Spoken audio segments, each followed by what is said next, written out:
ও দেবাশিস দা, শোনো না। কি রে ভাই?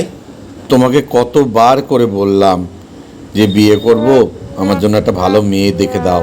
তুমি এদিক ওদিক চারিদিক ঘোরো, দেখো না দাদা প্লিজ একটা ভালো মেয়ে। শোন তাইলে, মোবাইল কিনতে আর বিয়া করতে যত দেরি করবি তত লেটেস্ট মাল পাবি। বলেন কি? থাম এখন, এখনই বিয়া করণ লাগবে না, এমন কিছু বয়স হয় নাই। কি বলো তুমি? 28 বছর বয়স হলো, এবারও পুজোয় সিঙ্গেল ঘুরবো আমি? কেন?